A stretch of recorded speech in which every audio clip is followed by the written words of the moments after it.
Antonio Merino, decano de la Facultad de Filosofía de la Universidad Antonianum de Roma, Fernando Sánchez Dragó, escritor, actualmente prepara el libro Yo, Jesús de Nazaret, Olegario González, catedrático de Cristología de la Universidad Pontificia de Salamanca, José Montserrat, profesor de Filosofía Antigua de la Universidad Autónoma de Barcelona, y Antonio Vargas Machuca, catedrático del Nuevo Testamento en la Universidad Pontificia, comillas, de Madrid.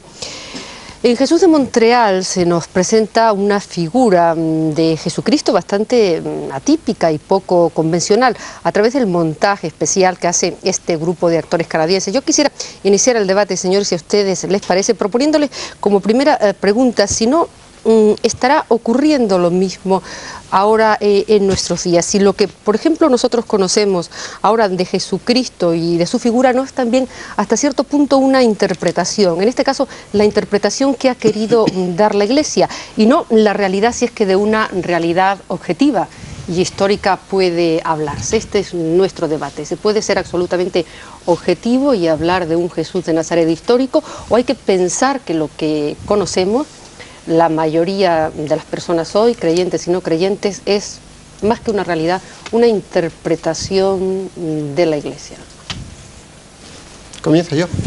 Pero quizá por conectar con la película, yo creo que es interesante subrayar que lo que hemos visto esta noche es un ejemplo más de ese permanente interés que la figura suscitó en la historia, es decir, siglo tras siglo se ha ido representando, con aquella consecuencia curiosa que lo que se comienza como una especie de juego termina siendo serio, y muchas personas que accedieron o bien a la representación o bien a la lectura de los evangelios por interés histórico o puramente literario terminan prendidos por la realidad de la persona. En otro sentido, yo diría que la película tiene demasiados elementos complejos para ser una película comercial, donde se mezcla el amor, el sexo, la crítica a las instituciones, lo mismo eclesiásticas que hospitalarias, y bueno, en ese sentido me parece un buen producto comercial. Y en tercer lugar, para la pregunta que usted nos sugiere, no sé si da base suficiente. Yo creo que habría que asumir la pregunta en directo tal como usted lo hace, independientemente de la película. Para responder, yo creo que a lo largo de los siglos ha habido un interés por recuperar las fuentes históricas, los hechos reales, pero siempre la Iglesia ha sido consciente de que ella daba una interpretación de esa vida de Jesús. No solo no lo ha ocultado, sino que es lo único que ha pretendido. La Iglesia cristiana y los evangelios surgen no para decir que existió Jesús, que hubo un judío más, que fue profeta, sino para decir, ese judío que se identificó como profeta o que le conocieron como tal, nosotros le confesamos como el Hijo de Dios y os lo proponemos. De tal forma que la Iglesia no solo no ha pretendido dar unas evidencias tan evidentes, tan fácticas, tan mecánicas, tan de tabla de logaritmos, que fuera evidente tener que creer. Ha propuesto una interpretación que ella honestamente creía que era la auténtica, y por eso invitaba a la fe. ¿Y esta interpretación que está maquillada oculta algo, distorsiona de alguna manera los hechos históricos, en opinión de ustedes? La interpretación de la Iglesia. Naturalmente, el Jesús histórico riguroso no tiene ningún interés, en absoluto. Es un personaje oscuro, un judío, un profeta apocalíptico, como había muchos, y por tanto, si nos reducimos estrictamente a las fuentes históricas, es un profeta más, probablemente armado, o por lo menos acompañado de un grupo armado, que fue capturado y ajusticiado por los romanos, y por tanto tiene muy poco interés. Forma parte de un grupo bastante amplio dentro del cual insertarlo. El que tiene interés realmente es lo que la Iglesia hizo con este personaje, esto sí, lo que los creyentes hicieron con él, la fe de los que creyeron en Jesús, escribieron los evangelios, la transmitieron hasta el día de hoy. Esto sí que tiene interés. Esto es lo que realmente ha hecho historia. Ha hecho historia el Jesús que no es de la historia. No, yo quería únicamente abrir un paréntesis, por así decir, metodológico. Me parece que se está identificando Cristo con la Iglesia. Y hay muchos cristianismos, no existe solo el cristianismo de la Iglesia Católica. Existe, por supuesto, y todos lo sabemos, el protestantismo, existe el cristianismo oriental, pero al mismo tiempo existen pues, sectas como la del señor Moon en tiempos actuales y otras muchas sectas a lo largo de la historia que también han recogido la figura de Cristo y lo han interpretado a su manera. Y luego, por supuesto, existe la libre interpretación por parte de cada cristiano de esa figura, porque en definitiva, ¿en qué consiste ser cristiano? Yo creo que cristiano consiste en creer en Cristo y en seguir sus enseñanzas. Fernando, toda persona que crea en Cristo es cristiana. Pero nadie se remite al Jesús histórico? Nadie. No, pero lo que yo pongo en guardia, a mí tampoco me interesa mucho el Jesús histórico, pero yo pongo en guardia concentrarnos únicamente... del siglo XIX, coger unas fuentes que son testimonio de la fe, se las arranca la piel, se las monda y dice, a ver si queda un residuo de Jesús histórico. Si es que esas fuentes no han nacido con esa intención. Es decir, arrancarlo su contenido de fe, lo que efectivamente sí que es verdad, esas fuentes se pueden aceptar como valiosas, como verdaderas, o rechazarlas, pero no dan base para elaborar un residuo de un Jesús histórico verificable, evidente, que nos arrancase la fe o que nos mereciese la pena. Tal Jesús histórico es un invento de la crítica histórica del siglo XVIII y XIX. Dios mío, qué fuerte suena eso, decir que es un invento de la crítica pero histórica. Es que fíjese, cuando estamos diciendo Jesús histórico, no es que decimos que no existiera, sino un pretendido Jesús al margen de la interpretación. Un judío a palo seco no se le aceptó nunca porque no tenía interés. Es decir, lo que perdura en la historia perdura porque suscitó, primero, una comunidad de seguidores durante su vida, una comunidad de creyentes tras de ello. Y luego esto es creencia. Esto no es historia, esto es creencia. Eso es fe. Esto es fe. Exactamente. Pero ahí vamos. El Jesús importante es el Jesús de la fe, el Jesús de la creencia. Señor Merino, pero tiene un sentido que decir Jesús de la fe no es un invento que se saca un señor de la manga y dice, y a partir de hoy les ofrezco este producto. No, no. Hay una continuidad de seguidores, de discípulos del Jesús que predica. Esto es creencia. Esto no es historia. Por supuesto. Bueno, pero... Por supuesto que... Pero no ha habido nunca un Jesús sin discípulos. ¿Cómo lo sabe? Esto es creencia también. ¿Cómo que? Claro, pero es que no tenemos otras ¿Cómo sabe usted, fuentes? sabe tanto históricamente de Jesús que dice que nunca ha habido un Jesús sin discípulo? ¿Cómo lo sabe? Pues porque históricamente. Las fuentes que tenemos... No son históricas. Ninguna. Usted mismo lo ha dicho. No, perdón, yo no reflejan la creencia. No sean reflejan creencias. Por supuesto. Vamos a ver, señor Vargas Machuca y señor Merino. Vamos a usar tres palabras. Historia, historicidad e historialidad. Vamos a ver si nos aclaramos. Historia es el relato que hacemos del pasado. Segundo, historicidad equivale a decir que esos hechos existieron realmente. E historialidad equivale a decir que como hechos humanos tenían un sentido que remita a una subjetividad, que apela a otra subjetividad del oyente y a la subjetividad del testigo que narra. Los evangelios son historiales en la medida en que transmiten la interpretación que encontraron en unos hechos históricos y nos ofrecen esa historialidad. En unos hechos históricos, esto lo dice usted. Que los evangelistas se basaron en hechos históricos, esto no es histórico. Esto lo dicen los creyentes. Y naturalmente tienen que decirlo porque tienen que basarse en algún hecho fáctico. O sea, que para usted esas fuentes son una pura invención. No, pura no. Contienen un mínimo, pero muy mínimo, de hecho histórico, muy mínimo. ¿Cuáles son sus bases para negar veracidad a unas fuentes? Muy sencillo. Cuya coherencia con la geografía. Muy sencillo. Cuya coherencia con la arqueología. Cuya coherencia del personaje. Está haciendo usted apologética. Bueno, yo hago historia. Yo trato los evangelios como trato todos, con Platón no, claro. Es un personaje histórico, como todos los demás documentos procedentes de historia de las religiones, como las vidas de Buda, o como la vida de Apolonio de Tiana, o como las vidas de los como las historias de Mitra. Son documentos religiosos y tienen un tratamiento específico en la historia de las religiones, y por tanto no se reconocen esos documentos como documentos históricos. Entonces tengo que ir indirectamente a ver qué es lo que puedo salvar históricamente. Y yo salvo bastante. Usted salva bastante. Vamos al señor Vargas Machuca. Esto que dice usted no han hablado sobre esto que dice usted no. Por ejemplo, que Jesús hubiera fundado una especie de grupo de discípulos que continuó en la iglesia. No utiliza la palabra fundar. Bueno, fundar no, pero ha dicho que iba acompañado de un grupo. No ha habido un Jesús nunca sin grupo, sin comunidad, sin adhesión, sin seguimiento. Y esto continuó después, ¿verdad? Claro, y eso es lo que ocurre en la historia. A eso que se llama siglos fundar. después la fascinación de su persona suscita adhesión. Es el mismo fenómeno. Vamos a abrir el debate por este lado, señor. Por terciar en la discusión o puntualizar alguna de las ideas, a ver si así encontramos una base común de diálogo, que efectivamente los libros que conocemos sobre los orígenes del cristianismo están inmersos y son la expresión de una interpretación acerca, todos se refieren a un personaje que es Jesús de Nazaret. Es cierto que esos libros no son historia en el sentido decimonónico de la palabra, 18, 19. ¿Ni en el de Tucídides? Bueno. ¿Ni en el de Heródoto? Sí, ahí ya encontraríamos mucho más cercanía. Y una vez que compara Lucas con Tucídides. Una vez que tenemos esos libros y reconocemos que son la expresión de una fe, no simplemente unos hechos objetivamente asépticos, que eso no existe en ninguna historia, y menos en la historia del pasado, tampoco en la historia del presente. Entonces, sobre esos libros, puesto que ellos tienen una pretensión de referirse, tanto los evangelios como los testimonios de Pablo, por ejemplo, como el libro de los Hechos de los Apóstoles, tiene no solo la intención de expresar una creencia, sino una creencia referida a unos hechos.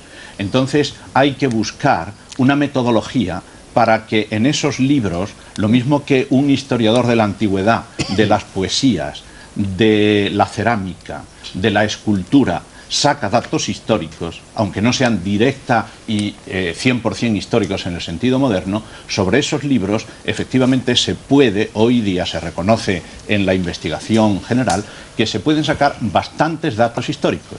Si bien es verdad que esos datos históricos no nos bastan. Yo antes de seguir, y con perdón de todos los presentes, aviso, y el que avisa no es traidor, que si el debate sigue encauzándose de esta forma, yo voy a enmudecer. A mí me parece escandaloso que estemos reduciendo una figura como la de Jesús a cominerías de metodología histórica. Jesús es una presencia constante en la historia universal del Mediterráneo, de Europa y de todo el planeta Tierra desde hace 2000 años. Jesús está influyendo en nuestros destinos, en los de todos vosotros y en los de las personas que nos están viendo cotidianamente, más de lo que puede influir, yo que sé, Felipe González o el presidente Bush o Boris Yeltsin. Sí. Y como sigamos hablando así, la gente va a apagar el televisor y se va a marchar. Porque creo que la discusión es una tesis ha dejado de influir en la vida de mucha gente. No, señor, no es Por ejemplo, cierto. en la mía, aunque sea contrario. Por suerte, ha dejado de influir en la vida. No es verdad lo que estás diciendo, Josep. A contraris influye en tu vida y tú mismo has reconocido al principio de este debate que tú no eres un historiador neutro. No eres un historiador imparcial, eres parcial. Lo soy. Yo recuerdo, por ejemplo,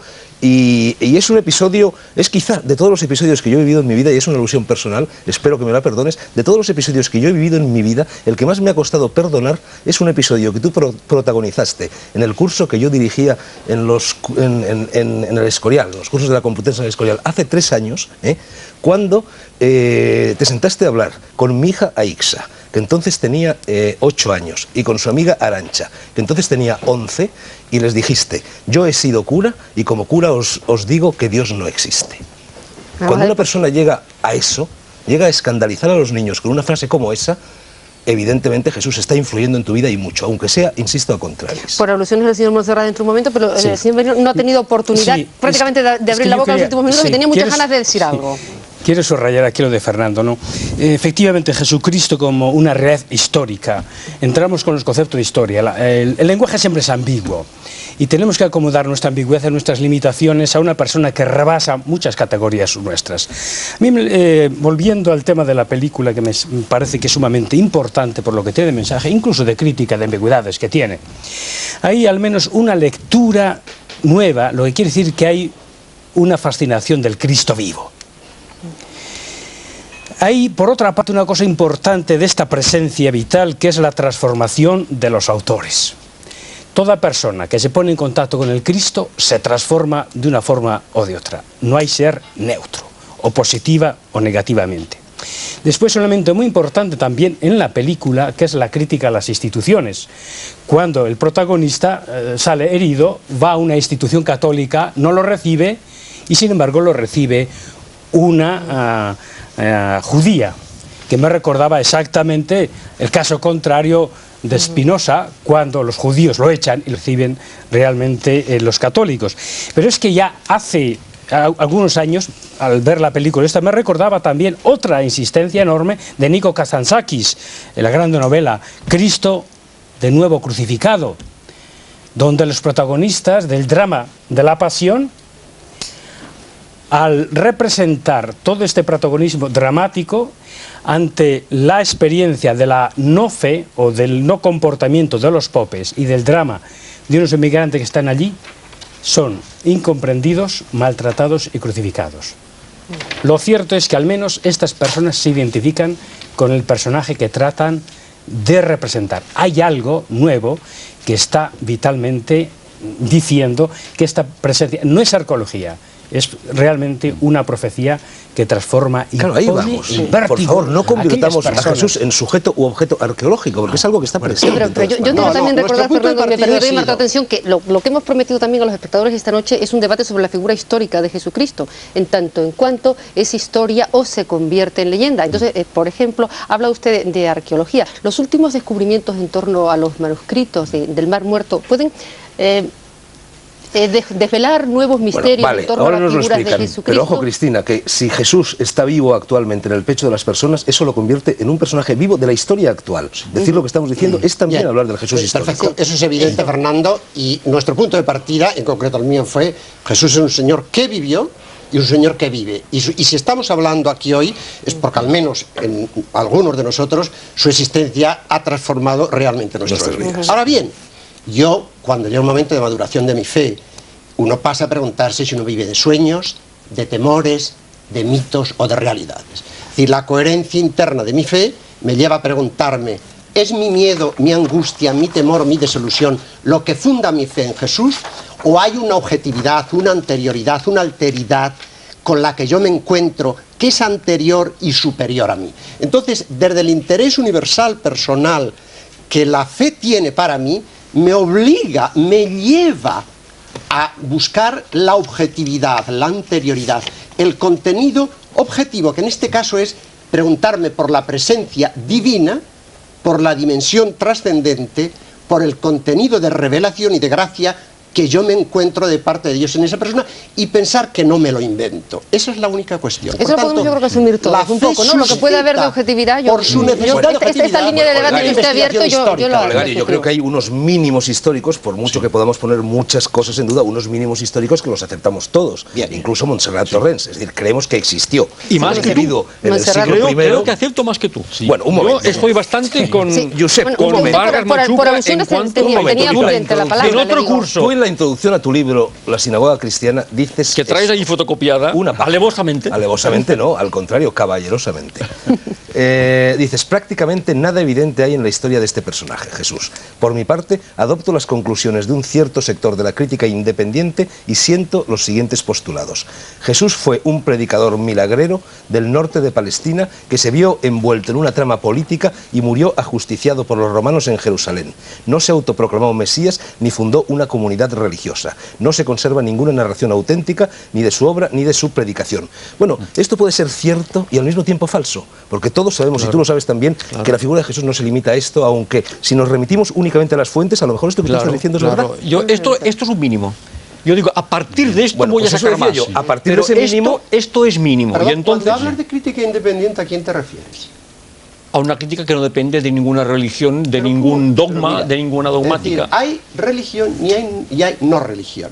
Hay ateísmo y hay fe. Tanto la fe como el ateísmo tienen que dar razón de sus posturas. Es decir, no hay un terreno neutral desde donde uno mira las cosas y otro no las mira. Naturalmente, todos tenemos a priori. La ventaja de mis a priori. Para la crítica independiente, la interpretación auténtica de las fuentes es gratuito. Padre González, la ventaja de mis a priori es que están encima de la mesa y yo los cambiaré cuando quiera. Yo los cambio, los vuestros no. ¿Cómo que no? Estáis ligados por una dogmática. Pertenecéis a la Iglesia Católica y no podéis cambiar de dogmas. No podéis. ¿Pero desde cuándo? Está definido, no podéis cambiar de dogmas. Tenéis que saliros. Es el lenguaje que yo. El lenguaje del derecho canónico. El lenguaje del derecho. Sois eclesiásticos, tenéis una dogmática y no podéis abandonarla. Supongo que no te refieres a mí. No. Por eso estamos aquí. Yo acepto que te refieres. Antes de entrar en el terreno dogmático o no dogmático y de la obligatoriedad, yo quisiera conectar con lo que decía antes Fernando. Estamos de acuerdo en que solo por lo que podamos investigar de la historia acerca de Jesús de Nazaret, realmente no merecería mucho la pena.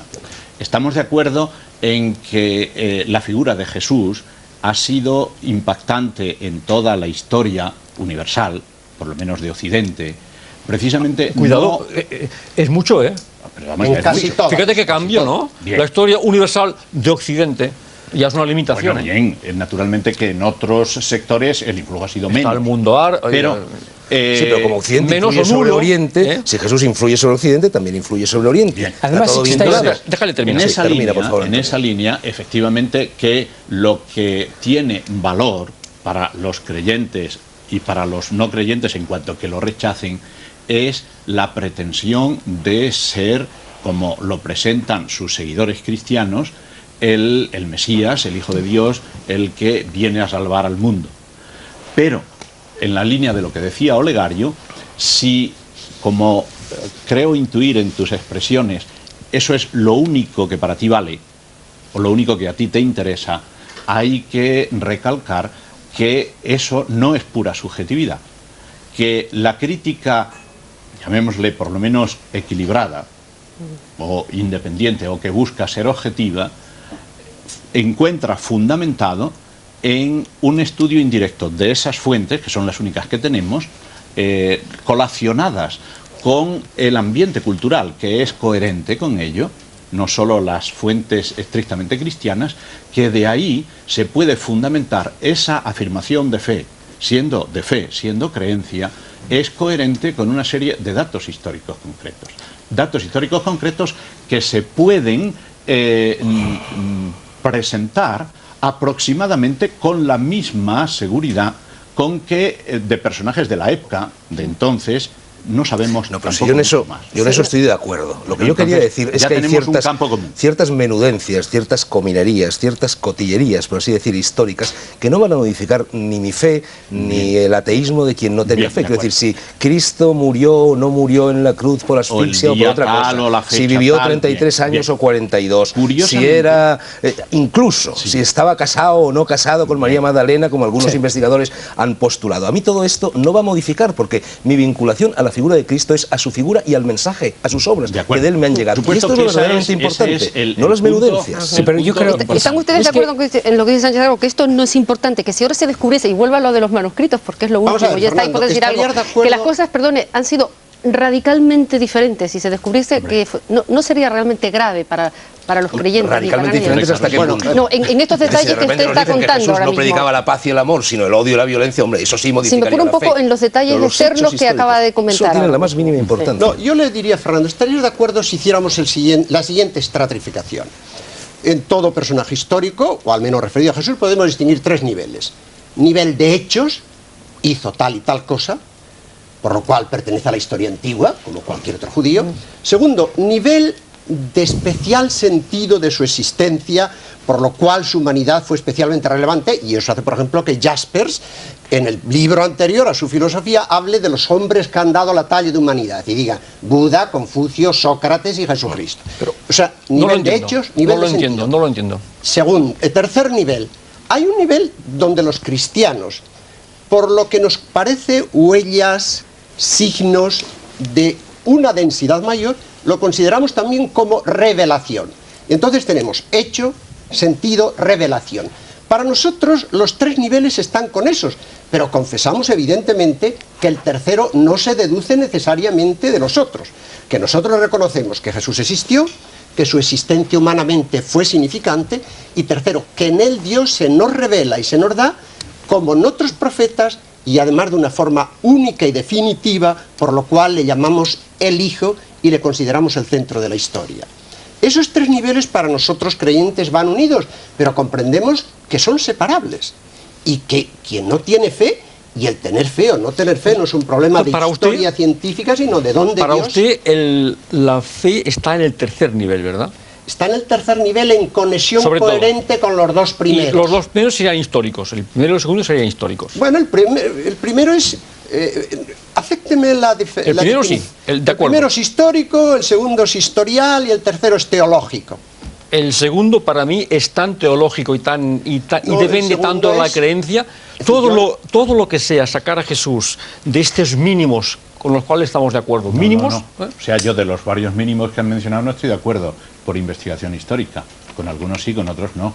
Bueno, por ejemplo, teníamos que hacer una lista cada cual de los mínimos bien, que admite. bien, eso sí. Pero Bueno, pero hay ciertos Sí, mínimos. interesante. Ahora, los mínimos los admitimos. Marino, Entonces, pero esto de Jaspers cuando saca a Jesús de este magma palestino, un personaje más, y lo convierte en un personaje de la categoría de Buda o de Sócrates, esto es un acto de creencia. No, pero no es un acto No hay de la más mínima, interpretación. no hay la más mínima base estrictamente histórica para decir esto. Ay, de Buda sí. Pero bueno, pero vamos a ver. Tampoco. Vamos a dejar ahora Usted. la figura histórica y vamos a dar razón a Fernando. Ni de Lao Tse, Ni de entonces, Mahoma. ni de El Confucio, problema ni de prácticamente de Jesús no nadie. es solo lo De que Sócrates hizo, sí. lo que él hizo Sócrates viviendo, sino lo que ha hecho después de muerto. Es decir, el gran problema histórico para el hombre que piensa, es decir, bueno, pero aquel señor judío del norte de Palestina que hablaba un arameo extraño, pero ¿cómo ha podido desencadenar a lo largo de la historia humana y seguir desencadenando tanto amor, tanta esperanza, tanta utopía? Esto no es de un tal problema forma que histórico. esa realidad Esto no es ningún problema histórico, Sí. es un no problema es ningún simplemente problema religioso. histórico. Es un Eso problema tiene que dar religioso. razón la historia. investigación Vamos a ver, José histórica.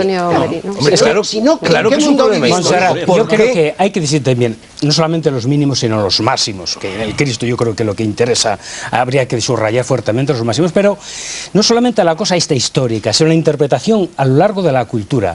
Uno cuando va al Cristo siempre va a interpretarlo de una forma concreta. Y de hecho, en la cultura occidental, vemos exactamente en el románico cómo se le presenta al Cristo de una forma, como un sacerdote que trata de dar un culto. En el tiempo del gótico, cómo se le trata de representar, pues una humanización. En el tiempo del Renacimiento es el canon, el completo. El tiempo de la Ilustración es el hombre luz. El tiempo de Kant, ¿qué significa? Pues el hombre ético, el tiempo del romanticismo, la exaltación completamente de los sentimientos. Y después incluso el mismo socialismo como el hombre revolucionario, ese Cristo de cada cual. Por eso el riesgo que tenemos cuando nos acercamos al Cristo, cada uno proyecta exactamente lo que tiene. Entonces, para ir al Cristo, si uno ha pasado antes por la duda, difícilmente se llega a esta fe. La famosa frase y el encuentro, la confesión que hace Dostoyevsky, creo, y mi profesión de fe no es la de un niño, sino que mi Osana viene después de un terrible purgatorio de la duda. Lo que sucede es que a veces damos el salto a una ingenuidad sin pasar por estas dificultades. Entonces, este hecho cultural condiciona fuertemente una experiencia prodigiosamente real. Mire, Y esto yo hay que tenerlo en cuenta. No tengo ningún inconveniente y me gusta que ustedes aquí hagan teología e incluso prediquen. Me encanta. Lo que me cuesta aceptar en algunos de ustedes, en usted no porque ya lo conozco mucho, pero en ustedes es que me parece que son incapaces de diferenciar la fe de la historia y que mezclan continuamente los dos temas cuando podrían ser legítimamente separados. Yo jamás les negaré que creer en el Cristo tal como ustedes creen en él sea razonable. Es perfectamente razonable. Nunca se lo negaré. La fe de ustedes es razonable. Ahora ustedes, progresando de los mínimos históricos, quieren hacer pasar por histórico cosas que no lo son. Y no tienen ninguna necesidad. Por ejemplo, Pero eso es una afirmación gratuita. Que hay continuidad entre la predicación de Jesús y la Iglesia, esto a ustedes les bastaría con creerlo. Les bastaría con creerlo. Y no, quieren demostrármelo históricamente. No. Pretenden demostrar. Ni lo creemos a ciegas, ni queremos demostrarlo con la evidencia de una tabla de logaritmos. Mostramos que hay una históricamente coherencia que hace pensar que nuestra adhesión a la interpretación que los discípulos dan después de la resurrección tiene coherencia con la predicación de Jesús. No se deduce necesariamente. Pero ¿cómo la conocen la predicación de Jesús? Bueno, pues porque reconocemos credibilidad a unos documentos históricos que tienen todas las garantías que pedimos a cualquier otro texto de la historia. No. Dígame usted, por ejemplo... Ningún historiador da a estos documentos la credibilidad que da a los documentos de la historia. Son documentos examinados por la historia de las religiones. Son documentos como las vidas de Buda de la tradición Pali. Pero tú también son haces, documentos religiosos. Pero tú también no haces históricos. afirmaciones. ¿En qué textos te basas entonces? Cuando tú dices, por ejemplo, que Jesús formaba parte de un grupo seguramente armado. ¿En qué te apoyas? ¿En que San Pedro desenvaina una espada en la escena del huerto de los olivos y corta una oreja? Todo eso es absolutamente... El grupo armado de judíos respecto de Roma es posterior a la muerte de Jesús. Todo lo que se ha dicho de los celotas no tiene realidad histórica en el momento de la vida de Jesús ha vivido una convivencia pacífica entre judíos y romanos. El movimiento armado surge decenio y medio después de la muerte de Jesús. Pero en cualquier caso, lo que convierte a Jesús... Eso es la imagen de Jesús, de Jesús en un personaje de 1920, anterior a Kesseman, anterior a toda la investigación histórica crítica radical. Y por ese camino se llega incluso a convertir a Jesús en un señor que estaba encerrado en la fortaleza de Masada y que murió allí en ella como un numantino. Podemos llegar a cualquier parte, pero si queremos aplicar los criterios de historicidad que se manejan hoy día, lo que no podemos es como en algunos, que naturalmente esto ya es una investigación, diríamos, de mínimos o de puntos menos globales de la figura de Jesús, que eso estamos de acuerdo, pero que naturalmente si entran en discusión hay que estar al día. Me refiero a que el escepticismo, por ejemplo, incluso una recensión de hace año y pico, hay todavía investigadores que por su especialidad no están en la línea última de investigación, que creen que la última palabra de la investigación cristiana es Rudolf Bultmann. Eso ya está trasnochado. Entonces, si queremos aplicar los criterios de historicidad, puesto que en el cristianismo razonable y razonado la fe está en conexión y en coherencia con datos históricos al menos mínimos, entonces hay que tener en cuenta lo que en los que plantearon el problema, digamos, en líneas generales, las universidades o algunos investigadores de las universidades alemanas, en ese mismo terreno, desde 1954 en adelante, hay una vuelta a una admisión de muchos factores históricos reconstruibles a través de los evangelios de la figura de Jesús y que se van iluminando con algunas investigaciones externas. Yo quisiera apoyar, no obstante, para clarificar a nuestros oyentes la tesis de Montserrat. Es verdad. Prefiero clarificar mis propias tesis yo. No, yo, con ocasión de tus tesis, aclarar a nuestros oyentes.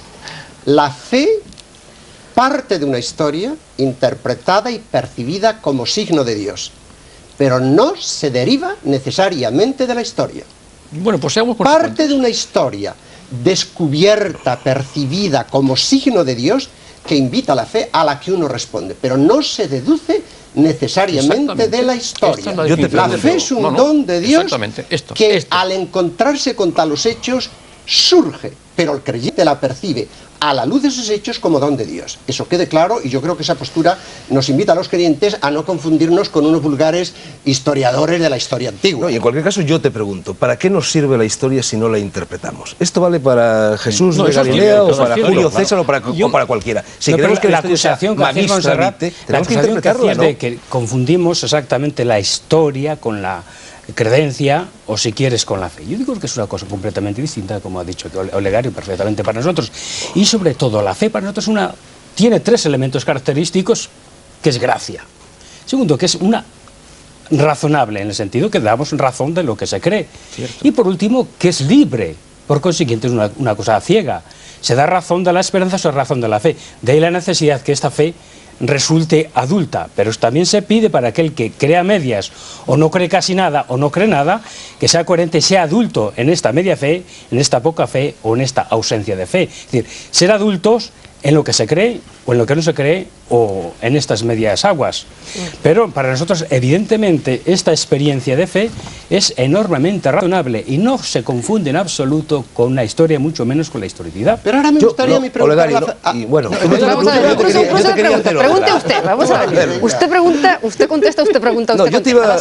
Vamos a ver primero usted, Olegario. Tú has hablado de la necesidad de madurar la fe. Bueno, a mí me parece muy bien, pero ¿tú crees que esa maduración forzosamente tiene que venir a través de ir añadiendo vueltas y más revueltas por el camino de la erudición a ese laberinto que ya de por sí es Jesús? Te lo digo porque yo, por ejemplo, a la hora de escribir este libro que estoy escribiendo sobre Jesús, bueno, he empezado, por supuesto, por leer libros, muchos libros, 500, 600, 700, y al final se ha creado tal confusión respecto a la figura de Jesús en mí, es decir, sabía menos en un determinado momento de lo que sabía antes de empezar a leer todos esos libros. Entonces he decidido tirar los libros al suelo, como cuenta Voltaire en el diccionario filosófico que hicieron en el Concilio de Nicea para definir el dogma y los textos canónicos y no canónicos, y sentarme, por así decir, estoy hablando metafóricamente, en la posición del loto, abrir el chakra de la coronilla y a ver si el Espíritu Santo desciende sobre mí y me ilumina. Porque creo que solo a través del camino de la iluminación se puede entender una figura como la de Jesús. Históricamente, si no, lo empequeñecemos. No sirve para nada. Dentro de 2000 años podrán haber aparecido otros 7 rollos del Mar Muerto que añadan algún pequeño detalle, algún pequeño matiz más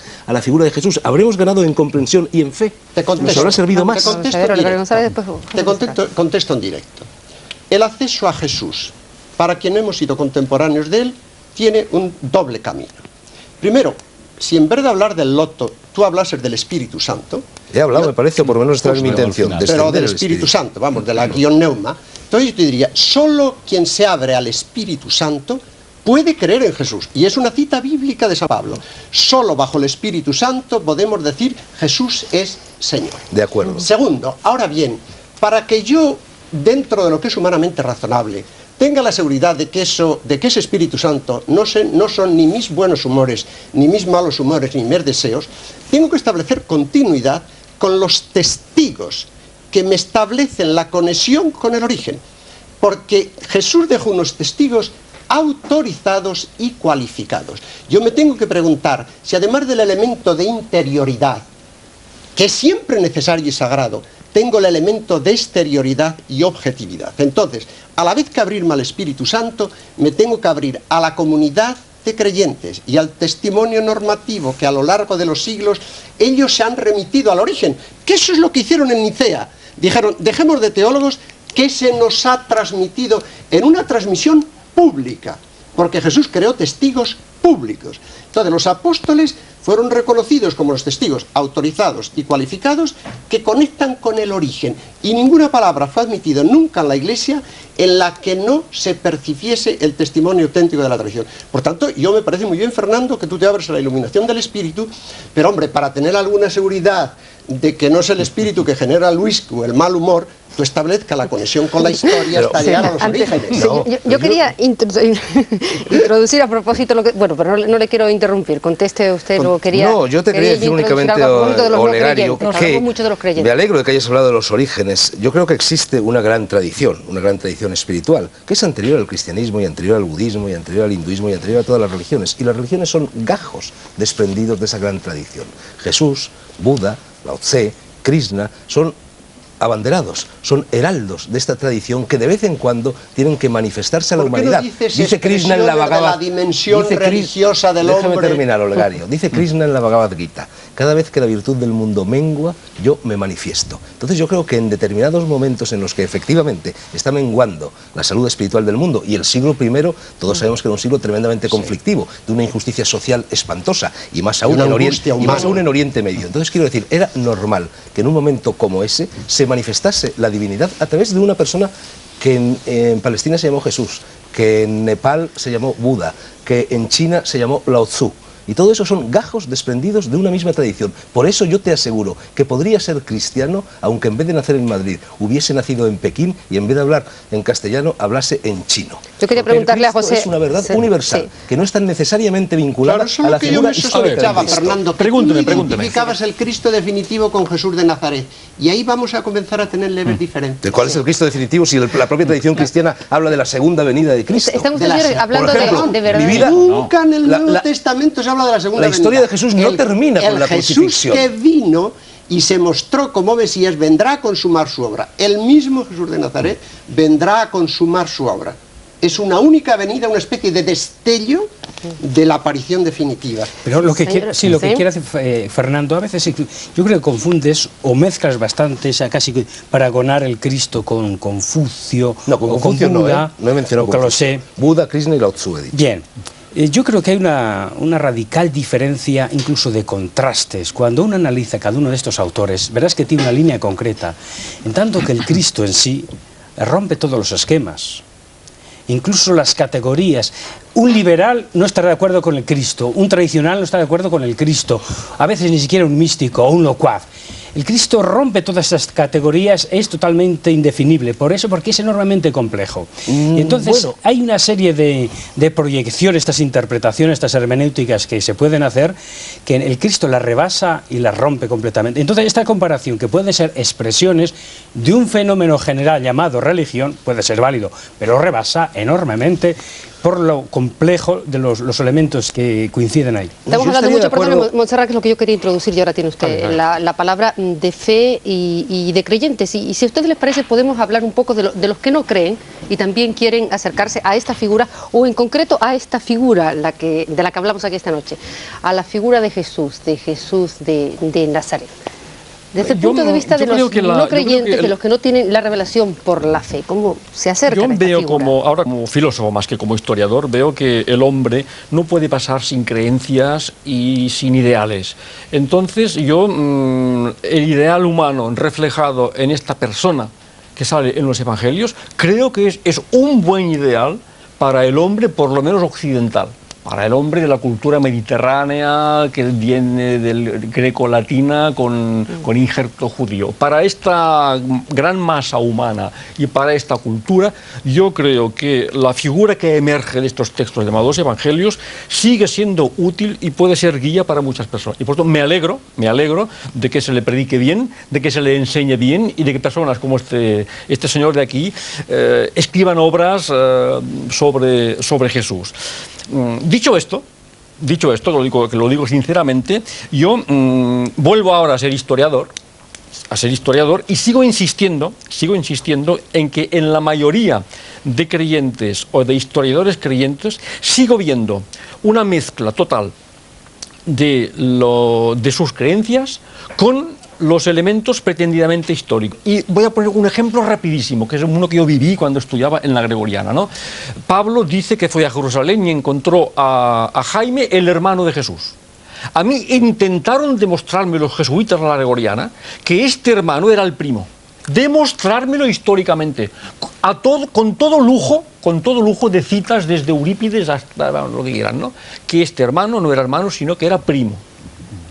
Bien, esto históricamente no tiene ningún sentido, porque si yo historiador encuentro en un texto pues que Adelfos, primo, hermano, pero es tan normal, todo dentro de la palabra Adelfos. No le gusta que sea hermano. No, lo que pasa es que él sabe por otras razones. Sigo. Él sabe por otras razones que no es el hermano verdadero, que es el primo, claro. Ahora, yo como historiador, ¿qué inconveniente tengo yo, historiador japonés, por ejemplo, cuando veo que Jesús tiene un hermano, en que Jesús tenga un hermano? ¿Es grave tener un hermano? Señorita, ¿es grave tener un hermano? Se lo pregunto. A ver, estoy tan poco acostumbrada. Entonces, déjeme. Tengo gran pena de no tener. Déjeme decir, el creyente sabe por dogma que la Virgen es virgen ante partum, in partu es post partum. Entonces, el creyente cuando llega a este texto, el creyente sabe perfectamente que este hermano no puede ser hermano de sangre de Jesús. Lo sabe el creyente. Sí. Ahora, que deje en paz al historiador, porque el historiador japonés, por ejemplo, o chino, cuando llega a este texto y dice Jaime, el hermano de Jesús, pues tranquilamente explicará, pues Jesús tenía un hermano. Vamos a abrir una ronda para que todos ustedes opinen sobre esta cuestión. Sí. Y el Liddell Scott y dice, ¿qué palabra griega dice Adelfos? Y te coge el Walter Bauer y los 4 grandes diccionarios y dice, posibles significaciones de Adelfos. Sí. Hermano, primo, pariente, cercano. Entonces, tu buen profesor, si lo hizo bien, es decir, yo podría utilizar cualquiera de las 4 significaciones. Decir que es hermano, que es primo, que es pariente. Como yo sé por otro lado que hermano no es... ¿Por qué no? Pero yo lo sé por otro lado. Por lado de la fe. El diccionario me deja abierta la posibilidad. Exactamente. El diccionario me deja abierta. El diccionario hace razonable su creencia. No, me la deja abierta. Claro que sí. Punto, nada más. Claro que sí, pero el historiador no tiene por qué preocuparse en absoluto, el historiador, cuando encuentra que alguien es hermano de otro, no tiene por qué preocuparse en absoluto de ver si en lugar de hermano es primo. Lo que sucede es que hay que ver si realmente la historia es la última palabra para ver toda la realidad. Si una racionalización histórica es todo. He puesto un ejemplo. No, hay que ver el planteamiento filológico histórico. Como sabes, en latín, sin ir más lejos, tío se dice con palabras distintas según sea tío por parte de padre y tío por parte de madre. Entonces, si yo hablo de tío, que tampoco es malo tener un tío o una tía. Fernando, han creado un tinglado. No, yo estoy escandalizado tremendo. A 1 millón de personas. Bueno, entonces vamos a ver. Y el es la reducción de tío, hermano, primo o concubino. Se puede tener admiración, se puede tener adhesión intelectual a su doctrina, se puede tener imitación de su significación moral y se puede tener fe en él. Estas son las 4 grandes posibilidades. El creyente tiene fe en él, sigue su mensaje moral, cree en su doctrina y tiene admiración por la complejidad de su vida. Cuando usted preguntaba, señorita, el no creyente, evidentemente, yo le doy los textos y lee las bienaventuranzas, y eso es una figura histórica. Y si él me pregunta a mí, ¿y por qué tú no te conformas con admirar y con imitar y con aceptar su doctrina? Porque creo haber recibido, por gracia de Dios, la capacidad de descubrir en esos signos que está Dios presente y me invita a adherirme a él creyendo. Y se lo cuento a mi amigo y le digo, además de la admiración que tú tienes, yo vivo esto, e intento decirle por qué razones y mostrarle que eso significa algo para mí de tal plenitud que lo llamo esperanza y salvación. Sí, con su permiso le corto en este punto, y es solamente para abrir un turno que empezamos con Fernando Sánchez Dragó, y lo hacemos en este sentido, y es para tratar de repartir bien siempre los minutos finales, y por algo que aquí ha dicho uno de ustedes, que me parecía entender que se iba a marchar de aquí sin decir lo que quería decir, y eso no nos gusta. Sean ustedes breves, digan lo que tengan que decir, y luego volvemos a abrir el debate si hay tiempo para ello. Vamos a ver, Fernando, bueno, eso que usted quería decir, lo que ustedes querían decir en una ronda con un cierto orden. Lo que yo quería decir, resumiendo, es: 1. Existió un personaje histórico al que llamamos Jesús. 2. Ese personaje trajo consigo un mensaje. Ese mensaje, y es el punto tercero, ha generado desde entonces en millones y millones y millones de seres humanos, a través de lo que se llama imitatio Cristo, imitación de Cristo, ha generado un enriquecimiento de la vida espiritual de la humanidad. Y esto es lo importante. Y todo lo demás, a mí me parecen pamplinas, me parecen discusiones teológicas sobre el sexo de los ángeles. Y quería por último decir una cosa, porque a lo que ha dicho antes José Antonio Merino. José Antonio, Jesús, que es el último heraldo de esa gran tradición, viene a añadir algo, y ahí está su profunda significación, a lo que dijo Buda, a lo que dijo Lao Tse, a lo que dijo Krishna o a lo que dijeron los grandes heraldos de la tradición anteriores. Y lo que añadió es muy importante. Añadió, en primer lugar, el ecumenismo. Ninguna de las otras religiones es ecuménica. En segundo lugar, el amor. Un amor que era caritativo, que era solidario, que era compasivo. Y en tercer lugar, y aquí nos vamos ya al plano filosófico, es el libre albedrío. Por eso no estoy equiparando a Jesús a esas figuras. Lo sitúo uno o varios peldaños más arriba. Lo que quería decir José Montserrat, después lo que quería decir Antonio. Bueno, el mensaje mío, en cierto modo, ¿no? En síntesis, es que yo creo que efectivamente que Jesús es un personaje histórico, plenamente histórico, no se puede negar su historicidad, más digamos con una historicidad dura, por decirlo así. Lo que ocurre es que, excepto el hecho de que existió, que vivió en Palestina, y 4 o 5 datos de su biografía, sobre todo su muerte, mors aggravata, su muerte grave en manos de los romanos, excepto esto, todo lo demás son hipótesis y suposiciones, que yo como historiador construyo en mis libros, las hago, pero siempre como hipótesis. Yo jamás plantearía, fuera de estos 4 datos esenciales, ninguna afirmación sobre Jesús que no la hiciera avanzar con, es una hipótesis mía que estoy dispuesto a cambiarla al minuto siguiente si ustedes me demuestran que es falsa. Vamos a ver, Antonio.